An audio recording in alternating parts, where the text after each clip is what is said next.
Hi there, my name is Michael Burkle-Hunn. You'd have to be completely asleep not to have heard the rumors of the decline of the Episcopal Church. It seems that everywhere we turn in the media or in the news these days, we hear accounts of how mainline churches are in decline. Fewer baptisms, lots of funerals, fewer people in our pews, fewer dollars in the offering plates on Sunday, fewer kids in our youth groups. It can be kind of depressing. While it's hard to argue against the numbers, I wonder if something else is going on. In his book, People of the Way, Dwight Shiley talks about the disestablishment of the church. He makes the point that the faith of Jesus Christ is very much alive, and in fact, many churches are very much alive. But what's happening to us is that the church is becoming disestablished. Our whole society and culture is changing. The disestablishment of the church means that something big is coming to an end. But what's coming to an end is not the faith of Jesus Christ or even the Episcopal Church. What's coming to an end is Christendom, a society or culture that's built as if Christianity is at its heart. Christendom is certainly coming to an end. But what does that mean for us? And how might we respond?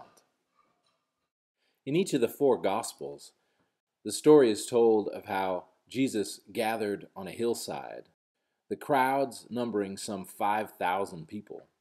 The disciples, understandably, were a little bit worried as the sun started to set that they didn't have enough food to feed all those people.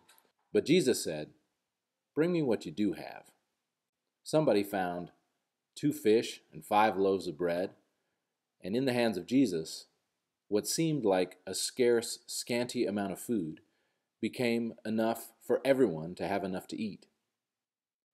In my family, we love pie. Chris Osborne, from Coach Training Alliance, says that everybody likes pie, but there are really 2 types of people in the world.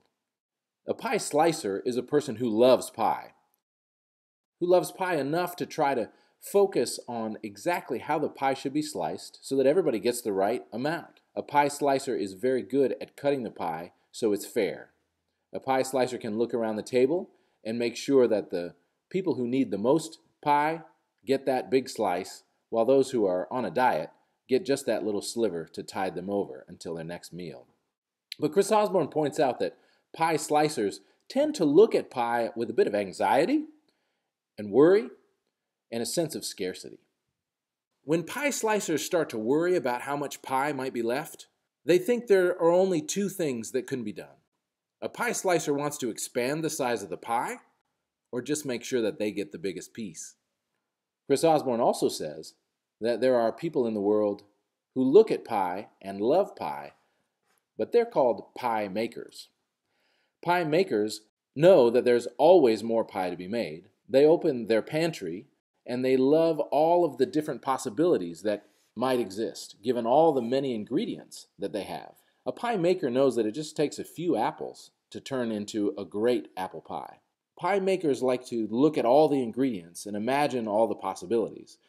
When pie makers start to worry that there might not be enough pie to go around, they open the doors of the pantry and they start getting excited by all the ingredients that they see and all the possibilities that they might have as they think about preparing the next 2, 3, 4, or 10 pies, because they know they can always make more. Pie makers or pie slicers? What are we, Episcopal Church?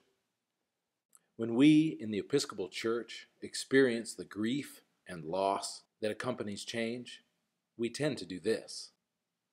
And as we're in our pie slicer mentality, we feel like we only have 2 options. To make the pie bigger by maybe growing our youth group or having a decade of evangelism to try to get people in and collect their pledge cards.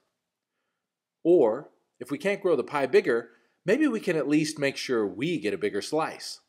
A bigger slice for the youth group. Maybe we can apply for some outside grant money in order to make sure that our programs get the biggest slice. When the disciples were worried that they didn't have enough, Jesus said, "Bring me what you have." Episcopal Church, before we start cutting the pie one more time, why don't we open the doors of the pantry and see what we've actually got? That's what we're going to do in part 2. And then if you come back and join us in part 3, we'll have a conversation about how a diocese might be structured in such a way that it helps priests, deacons, bishops, and lay people learn how to become pie makers. I look forward to hearing your comments on these videos. Please post them below in the YouTube box. My name is Michael Burkle-Hunn. Peace.